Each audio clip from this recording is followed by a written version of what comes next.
Shalom Bapak Ibu. Shalom Bapak Ibu. Puji Tuhan, kita boleh merasakan kasih Tuhan yang luar biasa. Pagi hari ini kita masih boleh ada di dalam rumah Tuhan, walaupun tidak bersama dengan jemaat semua, tetapi saya percaya bahwa dimanapun kita berada semua, seluruh jemaat Tuhan, baik yang ada di tempat ini maupun di rumah, kita boleh tetap di dalam hadirat Tuhan. Kita boleh merasakan kuasa lawatan Tuhan, di mana hari ini kita boleh merayakan hari kebangkitan Tuhan, hari kemenangan yang Tuhan berikan bagi kita. Sebabnya kita tidak perlu takut dengan keadaan apapun, tetapi satu hal yang Tuhan sudah berikan bagi kita, bahwa kita sudah diberikan kemenangan. Maut telah dikalahkan, musuh telah dikalahkan, sebab Dia Allah yang hidup, Allah yang sudah bangkit dari kematian, memberikan kehidupan yang baru bagi kita. Mari persiapkan hatimu, kita mau masuk di dalam hadirat Tuhan. Terima kasih Tuhan, terima kasih Tuhan, terima kasih Bapa yang baik. Engkau Allah yang sungguh baik Tuhan, Engkau Allah yang dahsyat bagi kami Tuhan. Sungguh besar dan dahsyat perbuatan-Mu Tuhan. Sampai pagi hari ini kami masih merasakan penyertaan Tuhan yang luar biasa dalam hidup kami. Kami percaya sesuai dengan janji firman-Mu bahwa Engkau sudah mengalahkan maut. Engkau Allah yang sudah bangkit, Engkau Yesus kami yang sudah hidup. Itu yang menjadi kekuatan kami saat ini Tuhan. Haleluya Yesus. Terima kasih Tuhan. Mari saya undang kita semua bangkit berdiri. Jemaat Tuhan baik yang ada di tempat ini maupun di rumah masing-masing. Mari tidak membatasi kita untuk merasakan kuasa Tuhan, tidak membatasi kita untuk tetap merasakan hadirat Tuhan. Ambil satu kesempatan saat pagi hari ini kita mau datang kepada Tuhan di dalam setiap keterbatasan, di dalam keadaan yang tidak memungkinkan. Kita mau menyembah Tuhan. Oh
Hallelujah.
bagi saya dan saudara hari ini.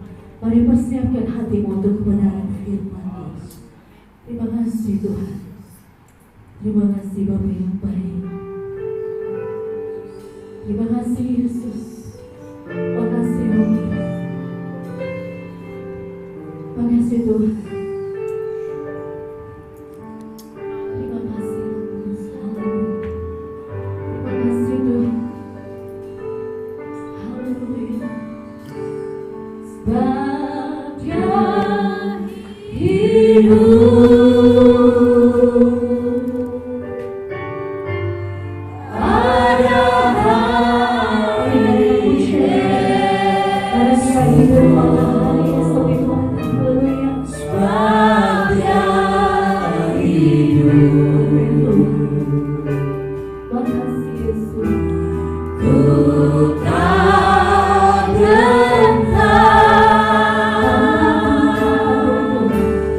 Yeah.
hormat kami kepadamu pada saat yang indah ini.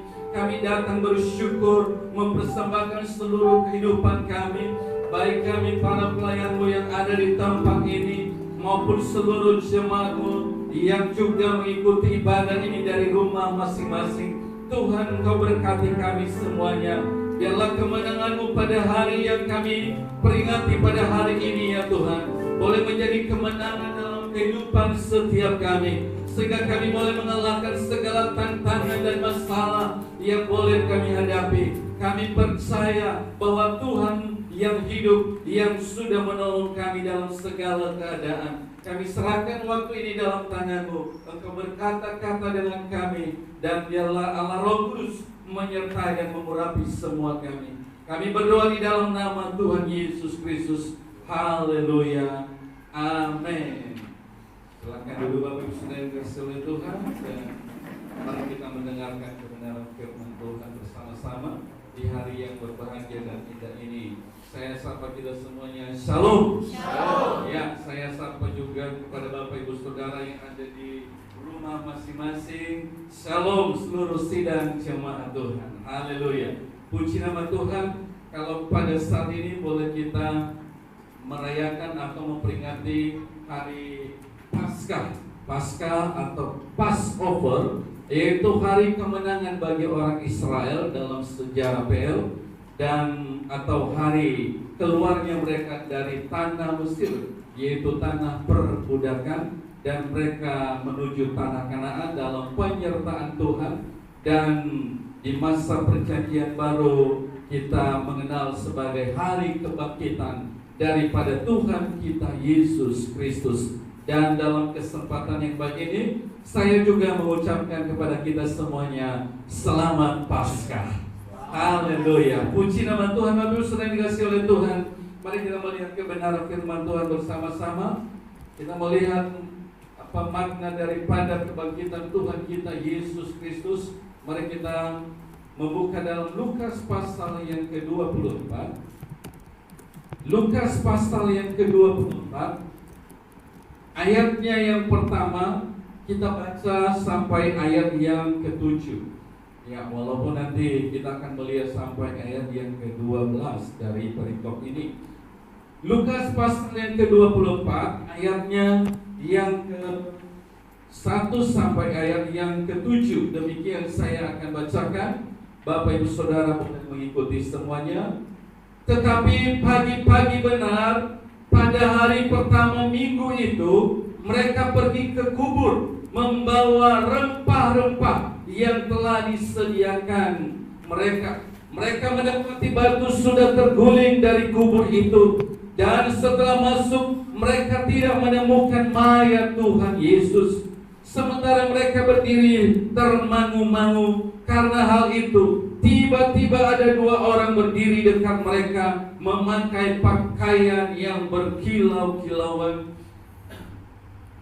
Mereka sangat ketakutan dan menundukkan kepala. Tetapi kedua orang itu berkata kepada mereka, "Mengapa kamu mencari Dia yang hidup di antara orang mati? Ia tidak ada di sini. Ia telah bangkit. Ingatlah apa yang dikatakannya kepadamu ketika ia masih di Galilea, yaitu bahwa Anak Manusia harus diserahkan ke tangan orang-orang berdosa dan disalibkan, dan akan bangkit pada hari yang ketiga." Bapak Ibu Saudara dikasihi oleh Tuhan, bahwa kebangkitan Yesus sebetulnya bukan tiba-tiba, sebab dikatakan di ayat yang ke-7, Ia sudah memberitakan, Ia sudah mengabarkan, Ia sudah menginformasikan sebelumnya kepada murid-muridnya bahwa Anak Manusia akan diserahkan untuk penebusan manusia dari hukum dosa. Tetapi pada hari yang ketiga, Dia akan bangkit dari antara orang mati. Dan itulah yang terjadi, yang kita peringati pada hari ini, bahwa akhirnya Yesus yang telah mati oleh karena dosa-dosa kita, maka Ia telah bangkit pada hari yang ketiga. Kalau kita menghitung sekali lagi hari yang ketiga, hari Jumat, hari Sabtu, dan hari Minggu. Dan itu disebabkan dikatakan pagi-pagi benar pada hari pertama minggu itu. Sebab dalam perhitungan orang Yahudi, hari Sabat itu adalah hari Sabtu. Dan hari Minggu itu adalah hari pertama dari setiap minggu. Itu sebabnya maka ia bangkit pada hari pertama minggu itu, yaitu hari ketiga dari kematiannya pada hari Jumat. Kenapa? Karena hari Jumat itu masih masuk ke hari sebelumnya. Artinya bahwa perhitungan orang Israel dalam menghitung hari, malam dulu baru pagi. Jadi sejak jam 6 sore itu sudah mereka menghitung, oh itu hari kemudian. Jam 6 sore itu adalah hari kemudian lagi. Nah, dari jam 3 dikatakan oleh Alkitab, Yesus mati di atas kayu salib. Dan jam 6 sampai jam 5 atau sebelum jam 6 itu sudah dihitung satu hari.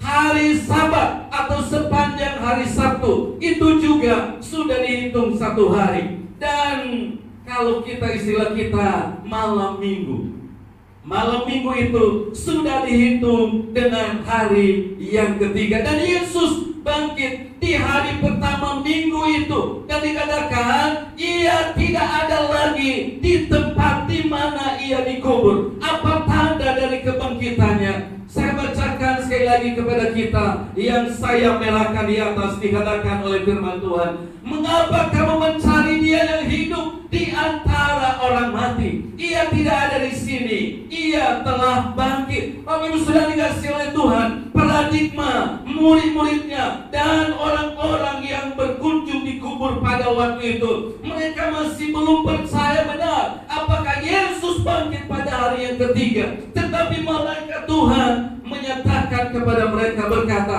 hei, kenapa kamu mencari yang hidup di antara orang mati? Dia tidak ada lagi di sini. Artinya sudah berpindah posisi. Bapak Ibu Saudara dikasih oleh Tuhan, hakikat dari kebangkitan Yesus adalah dia tidak ada lagi di dalam kematian. Ia sudah ada di dalam kehidupan. Dia tidak ada lagi di dalam kubur. Ia sudah ada dalam kehidupan. Ia sudah bangkit. Ia sudah meninggalkan kubur. Dan sekarang dikatakan ia sudah hidup. Bahkan kalau kita baca di ayat-ayat paralel yang lainnya, dikatakan bahwa cepat-cepat temui dia di Galilea seperti yang ia perintahkan, informasikan sebelumnya. Tapi sudah dikasih oleh Tuhan, itu bukan waktu dan bukan juga jarak yang dekat.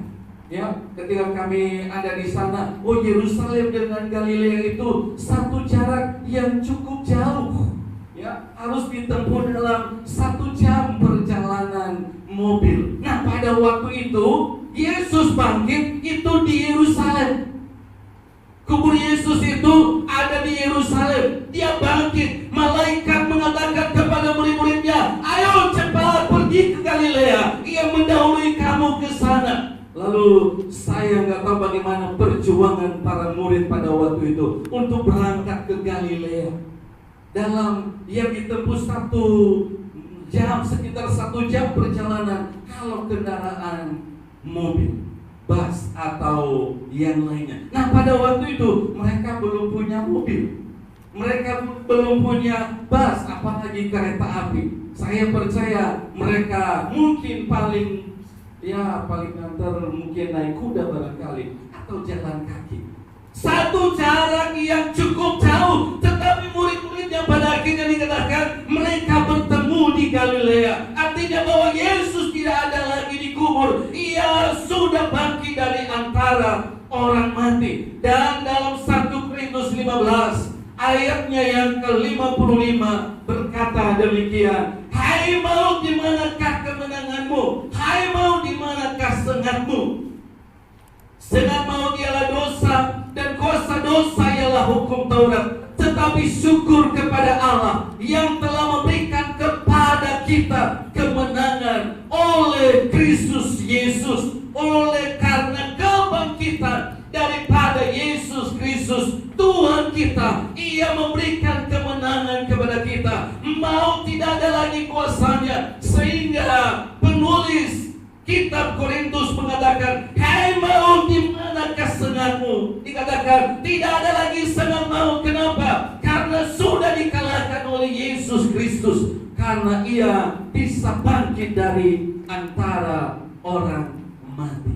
Bapak Saudara kasih oleh Tuhan, menandakan bahwa Allah yang kita sembah adalah Allah yang hidup, bukan Allah yang mati. Amin. Yesus yang kita sembah adalah Yesus yang telah bangkit dari antara orang mati, dan ia telah mengalahkan kuasa dosa, ia telah mengalahkan maut yang ditakuti banyak orang. Tetapi sekarang kita boleh menikmati kemenangan di dalam Dia. Bahkan 1 Korintus 15 ayat 3 sampai 5 ini disebut sebagai Injil. Inilah yang disebut dengan kabar baik. Ketika saudara berkata, wah Injil itu apa? Oh, kabar baik. Ya, kabar baiknya apa? Kabar baik itu, Injil itu dikatakan, sebab yang sangat penting telah kusampaikan kepadamu, yaitu apa yang telah kuterima sendiri, ialah bahwa Kristus telah mati karena dosa-dosa kita. Ya, Kristus telah mati karena dosa-dosa kita, sesuai dengan kitab suci, bahwa ia telah dikuburkan dan bahwa ia telah dibangkitkan pada hari yang ketiga, sesuai dengan kitab suci. Itulah yang disebut dengan Injil. Itulah yang disebut dengan kabar baik, kabar yang menyelamatkan, kabar keselamatan itu, bahwa Yesus telah mati untuk dosa-dosa kita, atau menebus manusia dari dosa, dan ia telah bangkit mengalahkan maut dan memberikan hidup yang kekal bagi saudara dan saya, sesuai dengan kitab suci. Inilah yang disebut dengan kabar baik. Inilah yang disebut dengan berita Injil. Itu yang disebut dengan berita yang baik, yaitu Injil, bahwa Yesus telah mati, bahwa Yesus telah dikuburkan, bahwa Yesus telah bangkit pada hari yang ketiga.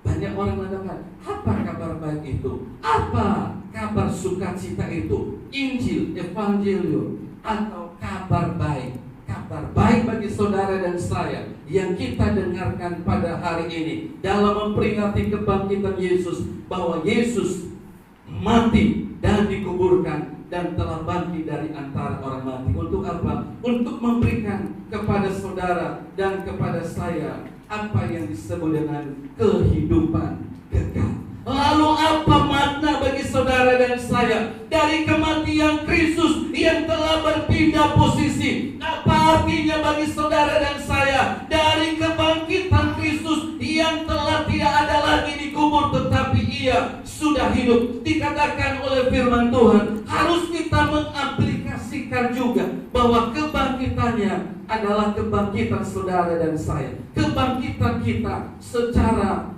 bersama-sama, karena kita telah sama dalam kematiannya dan juga kita telah sama dalam kebangkitannya. Ketika saudara dan saya dibaptis dalam nama Tuhan Yesus Kristus, Roma pasal 6 dikatakan di sana ayat yang pertama, kedua, ketiga, keempat. Ketika kita dibaptis di dalam Dia, maka itu tanda kita mati bersama dengan Kristus. Dan ketika kita diangkat dari air, maka dikatakan itu adalah sebagai simbol kebangkitan bersama dengan Kristus. Jadi kita tidak hidup lagi di dalam kematian, tetapi hidup di dalam kehidupan yang Tuhan sudah berikan kepada saudara dan saya. Harus sudah kita berpindah posisi. Berpindah posisi dari mana? Dari kegelapan kepada terang. Seperti yang saya sampaikan di hari Jumat yang lalu, bahwa Yesus sudah bangkit, itu sebagai tanda bahwa ia sudah berpindah posisi. Bangkit dan mencari teranglah, karena terangmu sudah datang. Kita sudah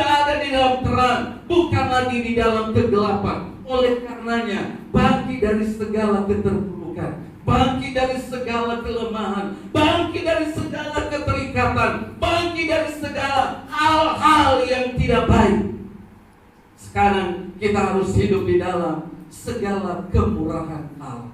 Lalu makna bagi saudara dan saya, kita melihat bersama-sama. Yang pertama, kebangkitan Kristus memberikan makna bagi saudara dan saya sebagai orang percaya. Yang pertama adalah menjadikan iman kita menjadi tidak sia-sia. Iman kita kepada Yesus Kristus menjadi tidak sia-sia atau sesuatu yang pasti. Ketika kita beriman kepada Yesus, kalau seandainya Dia tidak bangkit dari antara orang mati, maka firman Tuhan berkata, sia-sialah kita percaya kepada Dia.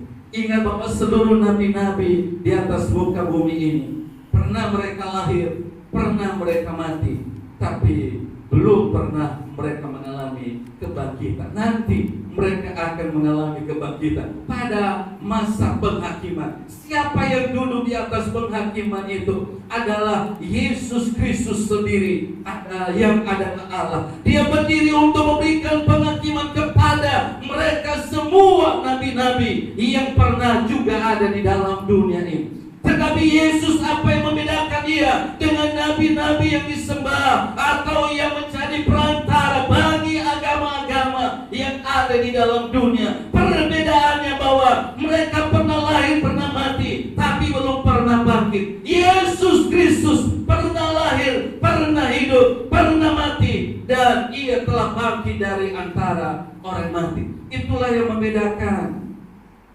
Yesus yang kita sembah dengan perantara dari agama-agama yang lain. Kenapa? Karena Ia telah bangkit, dikatakan oleh firman Tuhan, dikatakan oleh kitab suci, sehingga iman saudara dan saya tidak lagi menjadi sia-sia. Kita melihat dalam 1 Korintus 15 ayat yang ke-17 berkata demikian, dan jika Kristus tidak dibangkitkan, maka sia-sialah kepercayaan kamu, dan kamu masih hidup dalam dosamu. Demikianlah binasa juga orang-orang yang mati dalam Kristus. Kita sekali lagi bersyukur bahwa kita menyembah Allah yang benar di dalam Kristus Yesus. Dikatakan oleh firman Tuhan, kalau Ia tidak bangkit dari maut, maka Ia tidak bisa melakukan apa-apa. Ia menjadi sama seperti manusia pada umumnya, yang berdosa pada umumnya. Tetapi dikatakan Ia beda. Kenapa? Karena Ia adalah yang sulung dari kebangkitan, sehingga kita juga akan mengikuti kebangkitannya. Dalam iman kita kepada Kristus, kita mengamini, kita mengimani bahwa satu kali kelak Yesus datang menjemput kita yang percaya, yang setia sampai akhir, dan Ia membangkitkan semua orang yang mati di dalam Kristus. Semua orang yang mati di dalam Tuhan, Ia membangkitkan dan bertemu kita di awan-awan.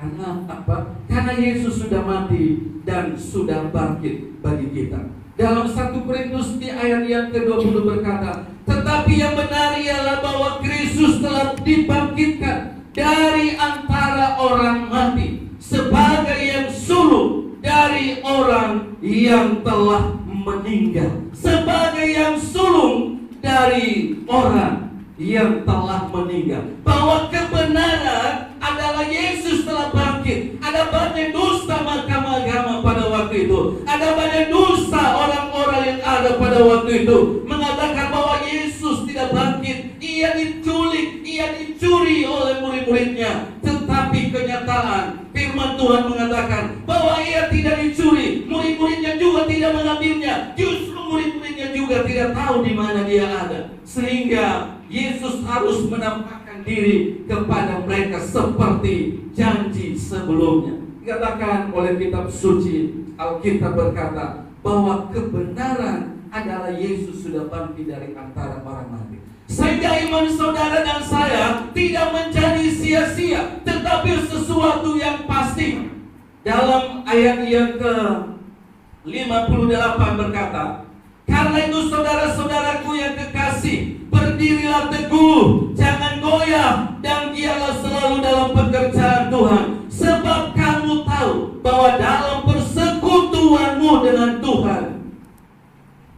jerih payahmu tidak sia-sia. Amin Bapak Ibu Saudara.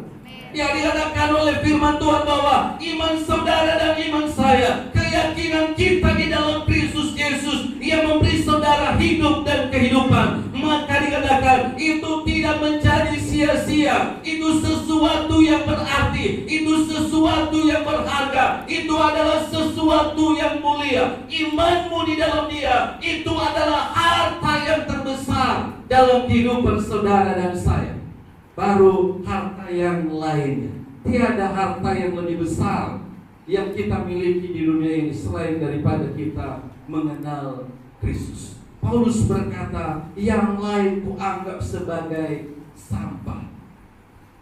Segala kemuliaan dunia, Paulus berkata, itu semuanya kerugian bagi saya, bahkan sampah semuanya. Kenapa? Karena pengenalan akan Yesus lebih mulia dari semuanya, lebih berharga dari semuanya. Itu sebabnya dia berkata, bagiku hidup adalah Kristus, mati adalah keuntungan.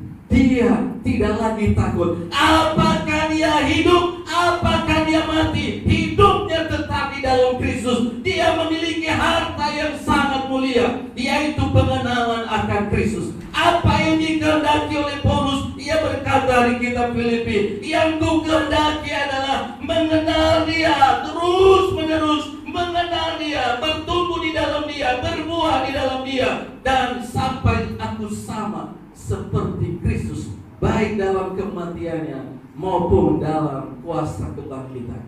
Apa yang kita tuju dalam kekristenan kita, Bapak Ibu Saudara?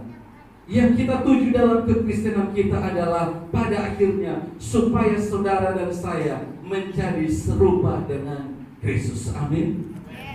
Menjadi serupa dengan Kristus, yaitu di mana setelah ia mengalami segala sesuatu, dikatakan oleh firman Tuhan dalam Filipi pasal yang kedua ayat yang ke-10-11, dikatakan, maka ia diberikan nama di atas segala nama, penghargaan di atas segala penghargaan, sehingga setiap lutut bertelut dan setiap lidah mengaku bahwa Yesus adalah kemuliaan Allah, bahwa Yesus adalah Tuhan yang memberikan keselamatan bagi saudara dan saya. Kalau ia mengatakan harta bagi kita yang sangat mulia adalah pengenalan akan Kristus, karena iman kita tidak sia-sia di dalamnya, maka ia berkata, firman Tuhan berkata, berdirilah teguh, jangan goyah. Amin Bapak Ibu Saudara. Berdiri yang teguh, jangan goyah. Kenapa? Karena Kristus yang telah bangkit dari antara orang mati, yang merupakan ramuan atau muara daripada iman kita, itu disebut sebagai harta yang saudara dan saya miliki. Harta yang paling berharga, harta yang paling mulia. Boleh kita punya segala sesuatu di atas muka bumi ini, tapi semuanya akan berakhir. Betul Bapak Ibu Saudara? Akan berakhir, nggak akan dibawa kemana-mana. Ketika seseorang mati, maka paling juga kaflingnya nggak mungkin 2, 3, 4, 5 kafling, nggak mungkin 1 hektar, paling 1 kali 2, hanya itu tempatnya. Lalu apa? Peti matinya yang paling mahal, wah paling berapa lah, katakanlah ratusan juta, tapi toh juga peti matinya akan menjadi tanah kembali. Apakah dia membawa emas? Apakah dia membawa perak? Apakah dia membawa segala sesuatu? Enggak ada yang dibawa waktu mati. Kenapa? Kalau dibawa emas waktu mati, kalau ada mayat, wah disertai dengan emas 1 kilo di tangannya, di giginya, di kakinya, wah semua mahkotanya. Kalau ada itu, maka itu siap-siaplah. Begitu tidak dijaga itu kuburan, pasti banyak orang yang menggali. Kenapa? Ada harta karun. Ya, ada harta karun. Enggak ada yang bisa dibanggakan. Apa yang bisa kita banggakan dalam hidup kita? Hanya Yesus Kristus yang kita punya. Hanya Yesus yang kita punya. Dia adalah segalanya bagi saudara dan saya. Oleh karenanya kita harus jaga, harus kita pelihara, harus kita berakar di dalamnya, harus kita bertumbuh di dalamnya, harus kita berbuah di dalamnya. Supaya apa? Supaya hidup kita penuh dengan Kalau tidak, maka sia-sia Yesus mati bagi saudara dan saya. Sia-sia juga Ia bangkit bagi saudara dan saya. Kalau kita tidak pelihara. Itu sebabnya Paulus berkata, pelihara harta yang besar itu. Kenapa? Karena itulah yang menjadikan imanmu menjadi tidak sia-sia. Itulah yang membuat hidupmu menjadi tidak sia-sia. Kalau seandainya Yesus tidak bangkit, maka hidup kita menjadi sia-sia. Iman kita menjadi sia-sia. Kita ada tetap di dalam hukuman dosa. Tetapi oleh karena Ia telah bangkit dan kuasa kebangkitannya menjadi kuasa yang bergerak di dalam saudara dan saya, maka ingat, berdirilah teguh. Berdiri teguh, jangan goyah. Bahkan dikatakan Paulus kepada Timotius, kalau kita melihat, jangan kamu tergoncangkan, jangan kamu dipengaruhi oleh dongeng-dongeng nenek moyang atau ajaran-ajaran palsu. Dalam keadaan-keadaan sulit di masa kini, Bapak Ibu Saudara yang kasih oleh Tuhan, harus saya katakan bahwa terlalu banyak pengajaran-pengajaran yang sesat sekarang yang tidak alkitabiah sama sekali. Oleh karena hati-hati sepertinya benar, hampir-hampir benar, bahkan menyerupai kebenaran, tapi belum tentu sebagai kebenaran. Ketika saudara sebagai jemaat Tuhan, seluruh sidang jemaat GTDI, jemaat Anugerah Pancu, ketika engkau mendengarkan sesuatu yang disampaikan, entah di mana kita mendengarkan, ukurlah dia dengan kebenaran Alkitab. Karena Alkitab adalah sebagai kebenaran yang final, tidak kurang dan tidak lebih. Kalau kita mengikuti pengalaman orang per orang, saudara akan bingung dan saudara akan terombang-ambingkan. Kenapa? Karena pengalaman setiap orang pasti berbeda-beda, tidak ada yang sama. Jadi tidak ada sesuatu yang kita ikuti dari pengalaman seorang. Boleh kita melihat, boleh kita belajar. Bahkan jangan juga kita meniadakan pengalaman seseorang. Gak mungkin kita bilang, oh itu bukan pengalamanmu. Ya itu memang pengalamannya, ngapain kita tiadakan. Tapi masalahnya, jangan sibuk dengan pengalaman orang, sibuklah dengan pengalaman kita sendiri. Amin. Kalau ada yang ditawarkan kepada saudara, wah ini nanti bisa menyembuhkan saudara, kamu beli saja. Oh ini juga bisa, oh ini juga bisa, ini juga bisa. Semuanya bisa. Tapi ingat sekali lagi, apakah itu sesuai dengan kebenaran Alkitab atau tidak? Indikator semuanya bukan pengalaman di atas Alkitab, tapi pengalaman harus tunduk di bawah otoritas Alkitab. Amin, Bapak Ibu Saudara. Oleh karenanya jangan kamu goyah di dalam Dia, sebab Ia sudah mati dan telah bangkit untuk memberikan hidup kepada saudara dan saya. Jangan goyah dan jangan bimbang, jangan terombang-ambingkan dalam berbagai angin pengajaran di masa-masa sulit seperti ini. Biasa di masa-masa sulit itu disebutkan dalam sejarah gereja, memang di sini, di sana juga bertumbuh ajaran-ajaran yang menyerupai kebenaran Alkitab. Tapi bukanlah kebenaran Alkitab. Tetapi mari kita pelihara.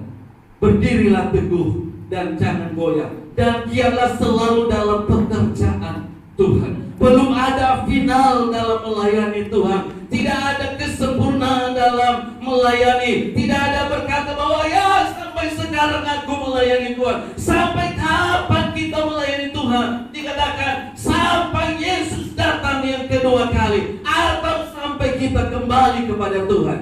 Amin. Usia dan umur sekali lagi tidak membatasi saudara untuk tidak melayani Tuhan. Ya.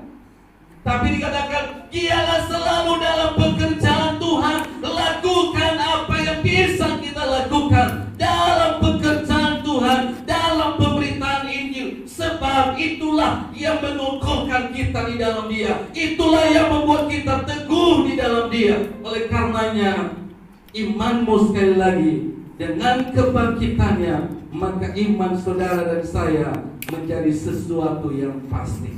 Engkau ada di dalam yang pasti. Kita mengimani di dalam sesuatu yang pasti, dan kita ada di dalam yang sesuatu yang pasti. bukan yang mati, tetapi Dia adalah Tuhan yang hidup. Yang kedua, Bapak Ibu Saudara dikasihi oleh Tuhan, apa makna dari kebangkitan daripada Yesus Kristus bagi saudara dan saya sebagai orang-orang percaya?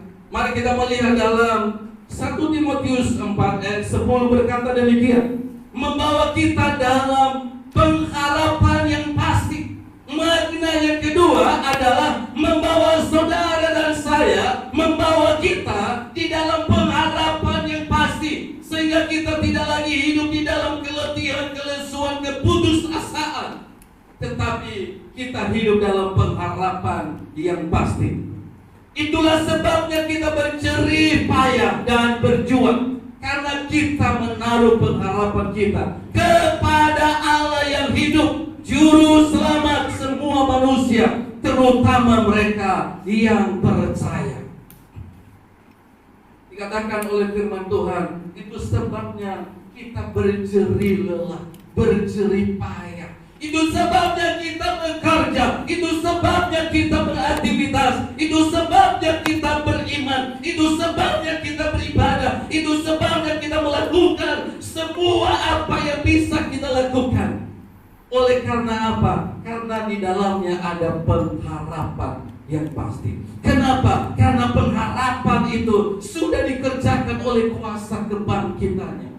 Bayangkan Bapak Ibu Saudara dikasihi oleh Tuhan, kalau saudara tahu sesuatu bahwa tidak akan menghasilkan, saudara menanam padi dan saudara sudah tahu bahwa padi ini tidak akan mengerjakan sesuatu, tidak akan mendatangkan sesuatu bagi saudara. Saudara menanam cabai atau singkong atau apapun, tapi saudara tahu bahwa itu tidak mendatangkan hasil bagi saudara. Saudara tahu bahwa saudara kerja, saudara tahu juga bahwa itu tidak mendatangkan hasil bagi saudara. Betapa sedihnya kehidupan yang seperti itu. Kita akan melakukan pekerjaan yang sia-sia.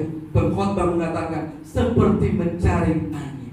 Tetapi kenapa kita melakukan semuanya? Kegiatan kita, kenapa kita melayani, kenapa kita bekerja, kenapa kita beriman? Karena Ia sudah menjamin bahwa pengharapanmu tidak sia-sia, tetapi itu adalah sesuatu yang pasti. Maka Ia memberikan harapan kepada saudara dan saya, karena Ia sudah bangkit dari antara orang mati. Karena pengharapan yang Ia berikan adalah pengharapan yang ada di dalam Allah yang hidup, bukan pengharapan di dalam Allah yang mati, bukan pengharapan di dalam sesuatu yang kosong, tetapi itu adalah pengharapan yang berisi dan pasti. Dalam Ibrani 6 ayat 19 berkata, pengharapan itu adalah sauh yang kuat dan aman bagi jiwa kita, yang telah dilabuhkan sampai ke belakang tabir, di mana Yesus telah masuk sebagai perintis bagi kita. Ya, ketika Ia menurut peraturan Melkisedek menjadi imam besar sampai selama-lamanya. Pengharapan itu dikatakan sesuatu yang pasti dan kuat. Kenapa? Karena Yesus sudah merintis jalan untuk itu. Setelah Ia bangkit, firman Tuhan berkata, Ia menjadi imam besar saudara dan saya. Ia menjadi imam bagi saudara dan saya. Itu sebabnya sampai hari ini Ia adalah perantara kita. Itu sebabnya sampai hari ini kita menyampaikan doa-doa kita kepada Dia. Itu sebabnya sebelumnya Ia sudah mengajarkan kita bahwa segala sesuatu yang kamu minta, mintalah dalam nama-Ku. Itu sebabnya kita berdoa di dalam nama Tuhan kita Yesus Kristus. Kenapa? Karena Ia adalah imam besar kita. Kenapa? Karena Ia yang menjawab doa kita. Ia yang bertata di atas tatanya. Dikatakan Ia adalah merupakan imam besar bagi saudara dan saya. Ketika Yesus bangkit dari antara orang mati, peradaban nilai-nilai iman mengalami perubahan yang sangat signifikan. Ketika Ia mati juga mengalami peradaban yang signifikan. Ketika Ia lahir juga, Ia atau dunia mengalami peradaban yang luar biasa. Artinya kehidupannya di atas muka bumi, kematiannya dan kebangkitannya sekali lagi sungguh-sungguh memberikan warna bagi peradaban manusia di atas muka bumi. Bahkan dalam nilai teologi, ketika Yesus sudah bangkit, ia mengalami perubahan sebelumnya dalam iman kita. Kalau sebelumnya dikatakan bahwa orang-orang yang datang kepada Tuhan tidak boleh langsung berdoa, tidak boleh mengenadahkan tangan ke atas. Kenapa? Karena harus melalui imam besar. Kenapa? Karena ada ruang pemisah antara ruang suci dan ruang maha suci. Kita gak bisa langsung berdoa kepada Tuhan. Kenapa? Karena kita ini adalah manusia yang berdosa. Sehingga ketika orang-orang Israel dalam PMPL masuk ke ruang maha suci, itu mati. Bahkan imam saja kalau ia tidak menguduskan dirinya sungguh-sungguh, maka ia akan mati. Makanya kalau masuk ruang maha suci itu, imam itu dikasih semacam kerincing-kerincing di kakinya, rantai sudah diikat dari luar. Kalau kerincing-kerincing itu di kakinya enggak bunyi lagi, berarti imam tersebut sudah mati. Kenapa? Karena itu adalah ruang maha kudus. Gak boleh seorang pun masuk. Lalu bagaimana mengambil imam kalau sudah mati dalam? Katakan, gak boleh ada seorang yang bisa masuk juga. Maka harus ditarik. Kalau gak bunyi lagi, berarti cepat-cepat ditarik di ruang maha suci.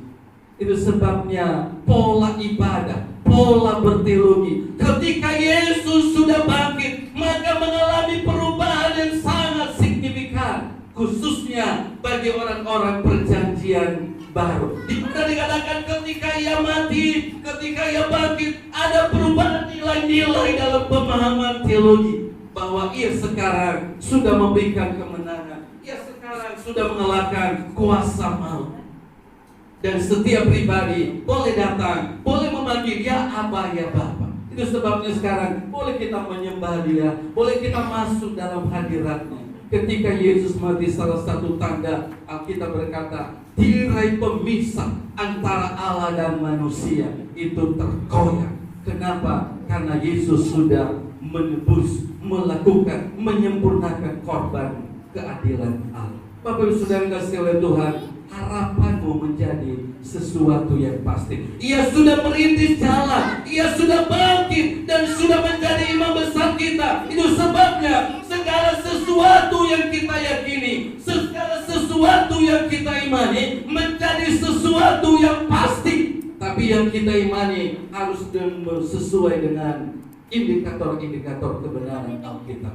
Jangan imani yang tidak juga, tapi harus sesuai dengan nilai-nilai Alkitab. Pengharapan, dan orang-orang yang punya pengharapan dikatakan mereka akan bertahan hidup, boleh bersuka cita. Kenapa? Memiliki pengharapan. Pengharapan dikatakan oleh firman Tuhan seperti saur yang kuat dan aman bagi jiwa saudara. Bagaimana supaya kita gak hidup dalam kegelisahan? Bagaimana supaya kita gak hidup dalam ketakutan yang berlebihan? Maka kita harus hidup di dalam pengharapan. Karena pengharapan adalah sesuatu yang pasti. Terlebih di masa-masa sulit seperti sekarang ini. Bapak Ibu Saudara kasih oleh Tuhan, ayo datang kepada Tuhan. Sebab pengharapanmu di dalam Tuhan, iya dan amin. Sesuatu yang pasti. Jangan lari kepada manusia, jangan lari kepada hal-hal yang kelihatannya benar, tetapi ujungnya adalah maut. Tetapi lari kepada Tuhan Yesus, lari kepada Dia yang telah mengalahkan kuasa maut. Lalu yang ketiga, apa makna dari kebangkitan Yesus kepada saudara dan saya pada hari ini? Yaitu menjadikan orang percaya hidup berkemenangan, menjadikan saudara dan saya sebagai orang-orang yang menang atau berkemenangan. Bahkan Paulus berkata, kita adalah orang-orang yang lebih dari pemenang. Kenapa? Enggak bertanding sudah menang. Biasanya itu adalah orang yang paling bersuka cita, Bapak Ibu Saudara. Siapa yang menikmati perjuangan, pergumulan dari Yesus Kristus mengalahkan kuasa maut, ada pergumulan di dalamnya. dan saya. Itu sebabnya kita disebut sebagai orang-orang yang lebih dari pemenang. Pemenangnya Yesus, tapi yang menikmatinya kita, Bapak Ibu Saudara kasih oleh Tuhan. Sama seperti istri dan anak-anak. Wah, biasanya siapa yang banting tulang berjuang? Wah, suami. Tapi suami yang melakukan tugasnya. Wah, suami banting tulang bekerja. Siapa yang menikmati? Istri dan anak-anaknya. Dan berkata, wah, ini yang mereka lebih daripada pemenang. Enggak melakukan apa-apa, maka menikmati banyak hal. Dan itulah kita di dalam Kristus. Kita nggak ikut bergumul di dalam pergumulan Yesus. Ketika ia bergumul di Taman Getsemani, ketika ia menahan dera aniaya di waktu ia ditangkap dan disalibkan, waktu ia dicambuk segala macam. Kalau kita menonton The Passion of Christ itu filmnya, waduh, menyedihkan dan membuat kita semuanya menangis. Tapi kita hanya sebatas menangis. Siapa yang mengalami? Yesus. Tapi apa yang ia alami membawa kemenangan bagi saudara dan saya. Dikatakan sekali lagi di ayat yang ke-57 tadi, hai maut, di manakah kemenanganmu? Hai maut, di manakah sengatmu? Sengat maut ialah dosa, dan kuasa dosa ialah hukum Taurat. Tetapi syukur kepada Allah yang telah memberikan kepada kita kemenangan oleh Yesus Kristus Tuhan kita. Syukur kepada Tuhan yang telah memberikan kemenangan bagi saudara dan saya. Itu dikatakan telah memberikan kemenangan, memberikan kepada kita kemenangan oleh kebangkitan Yesus dari antara orang mati. Itu sebabnya dikatakan tidak ada sesuatu apapun yang bisa memisahkan saudara dari kasih Kristus, sebab kita adalah orang-orang yang berkemenangan. Bahkan dalam 1 Yohanes pasal yang ke-5 ayat yang ke-4 dan 5 berkata, sebab semua orang yang lahir dari Allah mengalahkan dunia, dan inilah kemenangan yang mengalahkan dunia adalah iman kita. Siapakah yang mengalahkan dunia selain daripada dia yang percaya bahwa Yesus adalah anak Allah? Dikatakan oleh firman Tuhan bahwa kita sekarang sudah diberikan kuasa bisa mengalahkan dunia. Dengan apa kita mengalahkan dunia? Dengan iman kita yang pasti tadi, dengan iman yang sangat berarti tadi. Oleh karenanya Bapak Ibu Saudara kasih oleh Tuhan, kita harus bersama dalam kebangkitan Kristus. Yang pertama, bahwa sebagai tanda bahwa kita sudah bangkit, kita tidak ada lagi dalam kehidupan yang lama, tetapi ada dalam kehidupan yang baru. Amin Bapak Ibu Saudara. Kalau tadinya kita hidup dalam sumur-sumur yang terus menerus, hidup dalam yang ketidakbaikan, hidup dalam kekurangan terus, hidup dalam kejahatan, hidup dalam pikiran-pikiran yang jahat, hidup dalam segala sesuatu yang bertentangan. Sekarang mari kita hidup di dalam kebenaran. Artinya kita nggak ditemukan lagi di sana. Kita nggak ditemukan lagi sebagai orang-orang yang suka menggosip, contohnya suka menghina, suka membunuh, suka mencuri. Semuanya itu adalah masa lalu. Semuanya itu adalah kehidupan yang lama. Sekarang kita ada dalam kehidupan yang baru. Maka ciptakan, lakukan sesuatu dalam kehidupan yang baru. Kita sudah bangkit bersama dengan Kristus. Dan mari jangan ada satupun yang memisahkan atau yang menggoyahkan saudara. Kenapa? Karena kita sudah diberikan kemenangan. Bahkan kita berkata, kita, saudara dan saya, lebih daripada orang-orang yang berkemenangan. Kalau kita sudah berkemenangan, maka kita sudah diberikan kuasa untuk mengalahkan kuasa dosa. Kita sudah diberikan kuasa untuk mengalahkan segala sesuatu yang menurunkan kita, atau sesuatu yang mengikat kita, atau segala sesuatu yang membuat kita jatuh. Karena apa? Katakan, ia sudah memberikan kemenangan bagi saudara dan saya oleh kebangkitan. Kalau tidak, maka kita masih tetap dalam kehidupan yang lama. Kiranya mari kita merefleksikan betapa besar dan ajaib kasih karunia Allah. Yang pertama, makna daripada kebangkitannya pada hari ini bagi saudara dan saya, menjadikan iman saudara dan saya tidak sia-sia, tetapi sesuatu yang pasti. Dan engkau ada dalam iman yang benar, engkau ada dalam penyembahan yang benar, maka jangan seorang pun menggoyahkan engkau. Dan membawa saudara dan saya dalam pengharapan yang pasti. Bukan kita orang-orang yang putus asa, bukan orang-orang yang tidak punya pengharapan, yang letih lesu, ditanya bagaimana kabarnya, waduh payah Pak Pendeta, bagaimana bekerja, aduh payah, wah semuanya letih lesu, gak ada semangat hidup.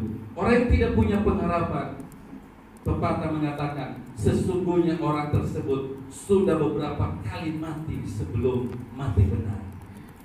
Apakah mau saudara mati terus? Beberapa kali mati sebelum mati benaran? Mati benaran aja udah susah, apalagi mati berkali-kali. Jadi berpengharapan lagi dalam Tuhan. Jangan hidup kita seperti orang yang tidak punya pengharapan. Tetapi pengharapan saudara itu membuat aman bagi jiwa saudara. Dan yang ketiga, menjadikan saudara dan saya, setiap orang percaya, hidup di dalam kemenangan yang gemilang. Itu sebabnya kita boleh merayakan ibadah. Itu sebabnya boleh kita mengucap syukur. Karena apa? Karena kita adalah orang-orang yang berkemenangan di dalam Kristus.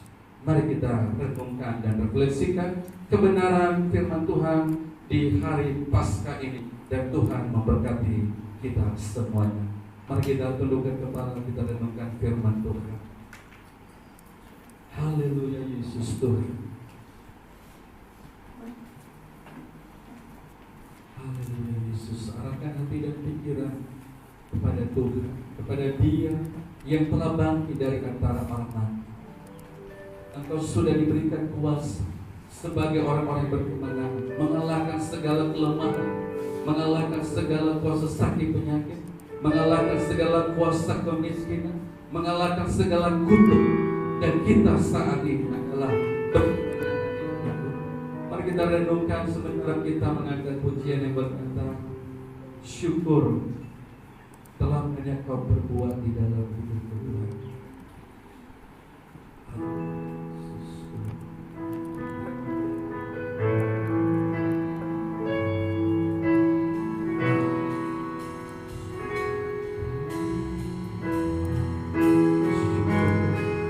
Mari nyatakan syukur kita kepada Tuhan.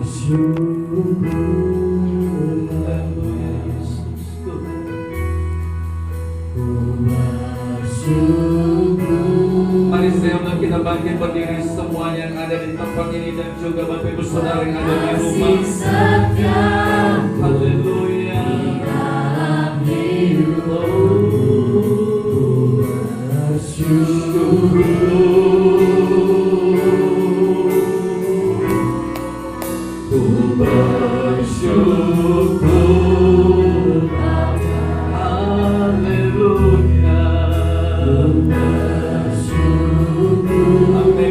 Kami bersyukur bahwa Engkau memberikan kami kepastian buat kasih setia di dalam hidup. Ku bersyukur Tuhan. Mari kita angkat pujian ini dari awal. Lamanya yang berbuat Tuhan. Biarlah kebenaran firman Tuhan dan pujian ini menuntun kita di dalam hadirat-Nya. Oh Yesus, di dalam telah banyak yang Dia perbuat. Jangan lagi tanya apa yang Tuhan akan lakukan, karena Ia telah banyak melakukan kehidupan saudara dan saya. Sekarang apa yang harus kita lakukan kepada Dia?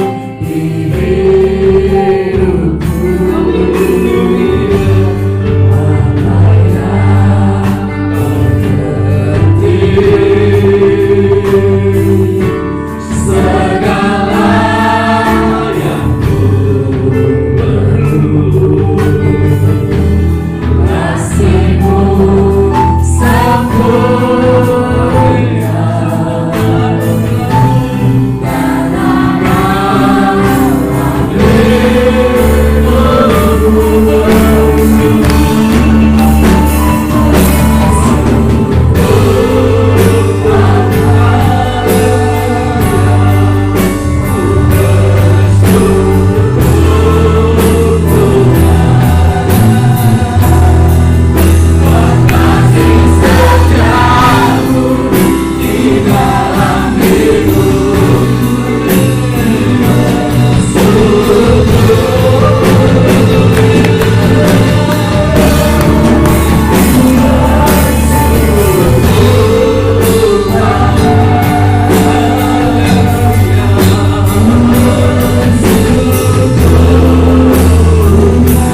firman-Mu, bergerak di dalam kami, bergerak di dalam kami, untuk melakukan tugas kami, untuk melakukan menyatakan kuasa-Mu. Oh, bergerak di dalam kami, kuasa kebangkitan Yesus, bergerak di dalam kami, dalam nama Yesus, dalam nama Yesus.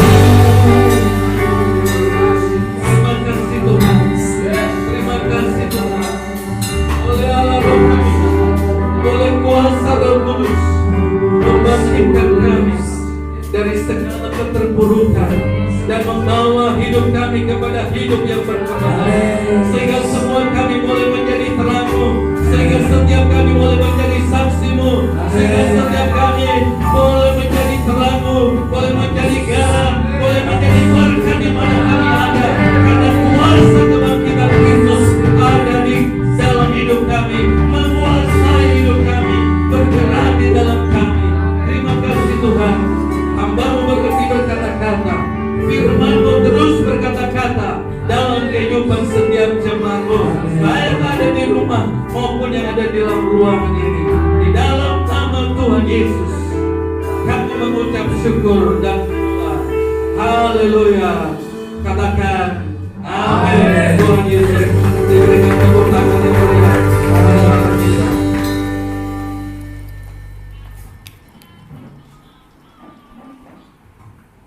Puji Tuhan, semua Bapak Ibu yang merasa diberkati oleh Tuhan, mari lambaikan tangan. Haleluya. Janji kebangkitan Tuhan kita sudah dengar bahwa setiap iman kita tidak akan sia-sia dan kita memiliki pengharapan bahkan menjadi orang-orang yang berkemenangan. Terima kasih. Biar firman Tuhan ini boleh meneguhkan kita terus, meneguhkan iman kita. Biarlah kita terus percaya Yesus sumber pertolongan kita. Kita akan berikan korban persembahan bagi Tuhan. Namun sebelumnya kita masuk di dalam doa. Terima kasih Tuhan, bersyukur kepadamu buat hari ini Tuhan. Kami boleh merayakan hari kebangkitan-Mu. Bahkan setiap pujian yang sudah kami naikkan bagi Tuhan boleh menjadi doa yang menyenangkan hati-Mu.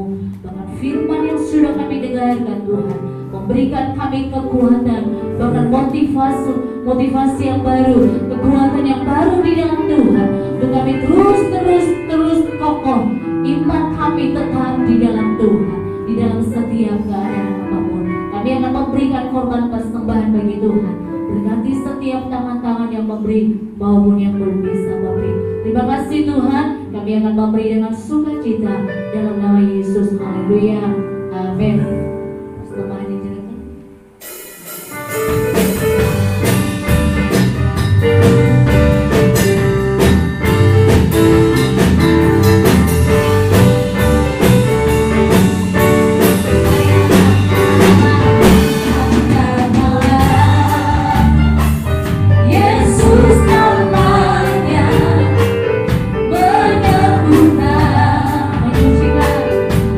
Menyucikan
diberkati, amin. Saudara yang di rumah juga diberkati, amin. Puji nama Tuhan, kita yakin dan percaya lewat hari perayaan hari raya Paskah, pada saat siang hari boleh kita nikmati bersama kuasa kebangkitan Tuhan menjadi milik kita bersama-sama. Jangan kita terpaku di atas bukit Kalvari. Sekarang kubur itu kosong, membuktikan bahwa kehidupan yang sesungguhnya ada di dalam Kristus Yesus. Amin. Puji nama Tuhan. Sebelum kita masuk di dalam doa syafaat kita, sekalian nanti doa berkat doa penutup yang disampaikan oleh hambanya. Pokok-pokok doa kita pada siang hari ini yaitu kita tetap berdoa buat gereja-gereja Tuhan yang melakukan ibadah-ibadah online saat ini live streaming, supaya kuasa Tuhan dinyatakan lewat kuasa kebangkitan Tuhan. Boleh setiap jemaat-jemaat, setiap rumah-rumah Tuhan boleh merasakan kuasa kebangkitan itu. Rohnya jangan tidur, tetap dibangkit di dalam Yesus. Amin. Oleh karena itu kita berdoa bagi masalah yang terjadi bagi bangsa kita di seluruh dunia lewat COVID-19 yang sedang melanda. Nah, boleh yakin dan percaya kuasa Allah kita, kuasa firman yang hidup boleh mengalahkan COVID-19 yang sedang mewabah saat ini, dan itu akan berlalu karena kita ada di dalam Kristus Yesus. Kita berdoa juga kepada pemimpin-pemimpin kita, seluruh para medis yang ada yang bertindak, bahkan orang-orang yang sudah terinfeksi COVID-19. Kita berdoa itu tidak menjangkit kemana-mana, tetapi virus itu boleh disembuhkan di dalam nama Yesus, di dalam kuasa Yesus. Oleh karena itu kita berdoa. Yang sebelumnya kita juga berdoa buat jemaat-jemaat kita yang ada di rumah, yang mengikuti live streaming yang ada. Mungkin ada pokok-pokok doa yang Bapak Ibu jemaat terkasih di dalam nama Tuhan Yesus boleh meng-WA kami gembala di tempat ini, dan juga di kolom komentar live streaming yang kita lakukan. Mungkin ada pokok-pokok doa, bisa mengetik di dalam kolom komentar dan mengirimkan kepada kami. Kami akan, yang pengerja-pengerja di tempat ini bisa melihat dan mendoakan dimanapun kita berada. Amin. Namun sebelum kita doa syafaat, saya rindu kita angkat satu pujian. Kita mengangkat pujian, kita mengatakan hidupku mengenal diri. Haleluya, Engkau Allah yang sempurna.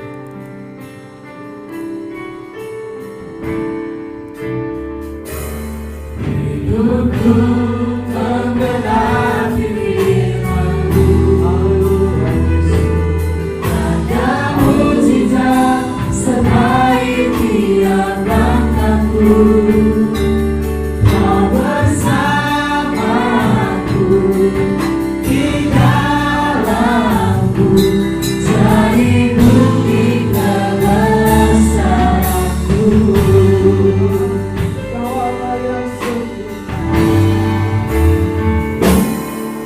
Tuhan, Kau sempurna. Kesempurnaan hanya milik-Mu. Oleh karena itu, setiap kali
Haleluya Roh Kudus. Terima kasih Bapa ya Bapa. Terima kasih Bapa yang baik. Terima kasih Allah Roh Kudus. Buat segala kasih kebaikan, kemurahan, kasih setiamu di dalam setiap kehidupan kami. Hingga sampai pada siang hari ini kami boleh memperingati hari Paskah yang 2000 tahun yang lalu. Engkau telah menyatakan kuasa-Mu, Engkau telah mengalahkan kuasa maut dan bangkit kembali dari antara orang mati. Itu adalah pengharapan iman kami. Kami yakin dan percaya oleh kuasa kebangkitan Tuhan, kami jemaat-jemaat Tuhan tidak terlena, tidak tertidur, tapi kami memiliki kebangkitan rohani. Kami mau bangkit mengalahkan kuasa-kuasa dunia, dan kami mau kesempurnaan itu boleh terjadi dalam kehidupan kami. Berkati kami Bapa yang baik. Kami bersyukur dan kami bangga punya Tuhan dan Juru Selamat seperti Engkau, karena pengharapan kami di dalam Kristus Yesus tidak sia-sia. Lewat kebenaran firman-Mu bagi kami pada siang hari ini, yang telah memberkati kami, kami yakin dan percaya itu adalah menjadi termatrekan di dalam kehidupan kami. Tidak berlalu begitu saja, tetapi kami menjadi pelaku-pelaku kebenaran firman Tuhan, sehingga roh iman pengharapan kami, walaupun di tengah penghimpitan dunia saat ini yang sering Tuhan menggetarkan iman percaya anak-anak-Mu, tetapi kami yakin dan percaya kuasa Allah kami yang hidup di atas segala-galanya. Kami berdoa Tuhan buat bangsa dan negara kami yang Tuhan menghadapi COVID-19 saat ini Tuhan, untuk memutuskan tali rantai Tuhan COVID-19 ini. Kami berdoa buat pemimpin-pemimpin kami, presiden-presiden sampai tingkat RT dan RW. Tuhan berikan roh hikmat, bahkan kebijakan-kebijakan yang boleh diambil pemimpin kami adalah membuat bangsa kami ini, membawa masyarakat kami mengalami kasih karunia Tuhan, mengalami damai sejahtera lewat pemimpin-pemimpin kami yang ada. Berikan roh takut akan Tuhan, sehingga bangsa kami boleh melihat kemuliaan Tuhan boleh terjadi bagi bangsa kami Tuhan. Kami berdoa Tuhan buat jiwa-jiwa yang sedang terinfeksi COVID-19 ini Tuhan. Kami yakin dan percaya kuasa Allah kami di atas segala-galanya. Mungkin saat ini belum ada obat, tetapi kami yakin dan percaya lewat bilur-bilur-Mu, kuasa darah-Mu yang tercurah di atas kayu salib, di dalam nama Yesus kami berdoa Tuhan, pemulihan terjadi, kesembuhan terjadi, bahkan imun dalam tubuh saudara-saudara kami yang mengalami COVID-19 dalam nama Yesus dibangkitkan kembali, sehingga boleh melawan virus yang mungkin sedang terinfeksi saat ini dalam nama Yesus. Dan kami juga boleh berdoa Tuhan buat kami yang belum terinfeksi. Kami berdoa Tuhan Yesus yang menghalaukan itu dari kehidupan kami, dari keluarga kami, dari saudara kami, dari jemaat kami. Kami yakin dan percaya semua itu terhalaukan atas kehidupan kami. Kami yakin dan percaya karena kami mengandalkan Allah kami yang hidup, Tuhan kami Yesus yang telah bangkit bagi kami saat ini. Terima kasih Bapa yang baik. Kami berdoa buat Pulau Batam di mana kami berada. Kami yakin dan percaya Kau Allah yang berkata berdaulat atas Pulau Batam kami, tempat kami berada ini Tuhan. Berkati Tuhan sehingga setiap kami yang boleh berada, kami boleh membawa terang dan garam dunia. Kami boleh menciptakan damai sejahtera di Pulau Batam ini Tuhan. Berkati, kami yakin dan percaya Pulau Batam ini di mana kami berada, nama Tuhan ditinggikan, nama Tuhan dimasyhurkan. Terima kasih Bapa yang baik, terima kasih Yesus. Kami juga berdoa buat jemaat-jemaat-Mu dimanapun mereka berada, di mana Tuhan dinaikkan pujian penyembahan, mesbah-Mu didirikan di rumah jemaat-jemaat-Mu yang mengikuti live streaming yang ada. Tuhan Kau berkati, mungkin yang tidak juga mengikuti karena keterbatasan Tuhan HP atau elektronik yang ada. Tuhan kami berdoa di dalam nama Yesus, Tuhan Kau berkati, Kau tutup bungkus rumah-rumah jemaat-jemaat-Mu dari kuasa virus, kuasa-kuasa segala kuasa kegelapan kami tolak di dalam nama Yesus.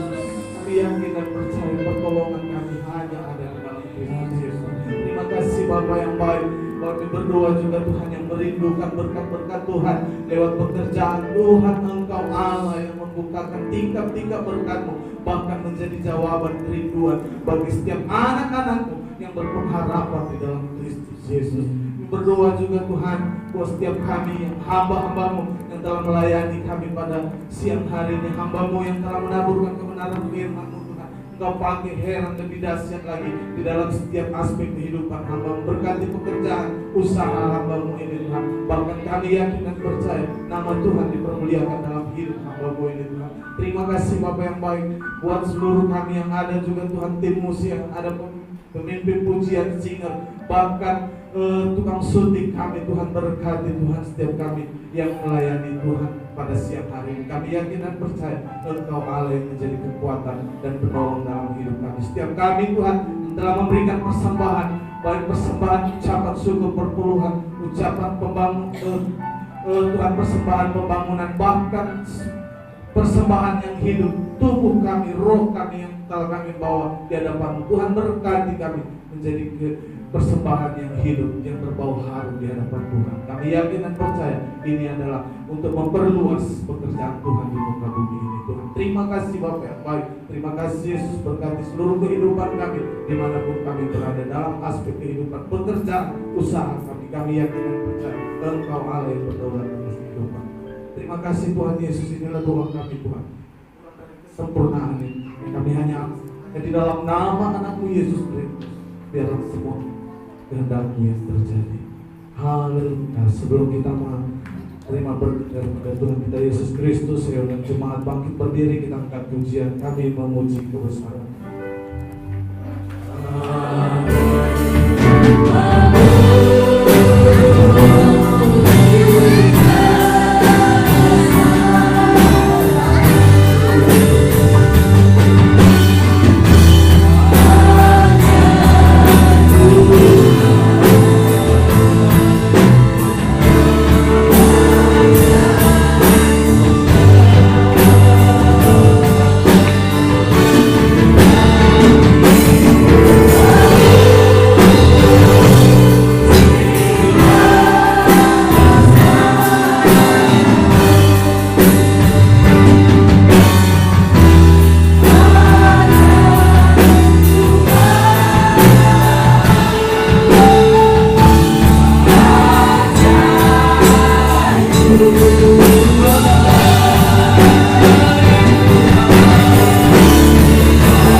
Pujian penyembahan kami sebagai dupa harum di hadapan Tuhan, dan anak-anak-Mu yang sudah memberikan persembahan kepadamu, apa yang mereka sudah bawa di hadapan-Mu, baik yang ada di tempat ini maupun mereka yang ada di rumah masing-masing. Engkau Tuhan memberkati persembahan yang sudah dibawa di hadapan-Mu, karena persembahan ini adalah sebagai rasa ucapan syukur kami karena pertolongan-Mu, pemeliharaanmu, perlindungan-Mu dalam kehidupan kami. Bahkan Engkau sudah meluputkan kami dari segala sakit penyakit, dari segala ancaman dan kuasa setan, tipu muslihat si iblis. Engkau sudah meluputkan kami semuanya, dan kami bawa hidup kami, dan kami bawa persembahan kami sebagai ucapan syukur kami di hadapan Tuhan, dan sebagai alat untuk boleh Tuhan memberkati lebih kehidupan kami di hari-hari yang akan datang. Engkau Tuhan terima persembahan jemaat-Mu sebagai persembahan yang berbau harum di hadapan Tuhan. Dan Engkau Tuhan memberkati keluarga anak-anak-Mu, berkati mereka di masa-masa sulit saat ini Tuhan, sehingga Tuhan yang mencukupkan segala kebutuhan, Tuhan yang memberikan segala apa yang dimakan dan diminum dan dipakai, semuanya Tuhan cukupkan menurut kekayaan dan kemuliaan-Mu ya Tuhan. Kami percaya bahwa Tuhan sanggup memelihara kami dengan cara Allah sendiri. Lebih dari apa yang kami tahu, lebih dari apa yang kami inginkan, Engkau Tuhan menyediakan yang terbaik bagi kami. Terima kasih Tuhan Yesus. Engkau memberkati keluarga lepas keluarga. Engkau memberkati setiap anak-anak-Mu yang hadir pada saat ini dalam seluruh kehidupan mereka. Biarlah berkat kuasa damai sejahtera dan kuasa kebangkitan-Mu ya Tuhan menyertai setiap jemaat-Mu. Kuasa kebangkitan-Mu Tuhan memberikan kemenangan kepada mereka, mengalahkan setiap siasat si jahat, mengalahkan setiap kelemahan-kelemahan tubuh, mengalahkan setiap sakit penyakit, mengalahkan setiap keinginan-keinginan daging, dan kuasa kebangkitan-Mu membawa setiap jemaat-Mu, membawa setiap kami kepada hidup berkemenangan. Terima kasih Tuhan, kami akhiri ibadah kami dengan penuh ucapan syukur, dan Tuhanlah yang menyertai dan memberkati kami. Oleh karenanya Bapak Ibu Saudari kasih oleh Tuhan, dengan iman arahkan hati dan tanganmu kepada Tuhan, dan terimalah berkat Tuhan. Pulanglah dengan membawa berkat dan kuasa kebangkitan daripada Allah kita, penyertaan dan kuasa daripada Tuhan kita Yesus Kristus yang menyertai kita, dan penyertaan dari Allah Roh Kudus yang memberikan kekuatan dan penghiburan setiap saat, memimpin dan menyertai kita hari ini sampai selama-lamanya. Di dalam nama Tuhan Yesus kami berdoa dan mengucap syukur. Haleluya. Amin. Tuhan Yesus memberkati. Shalom.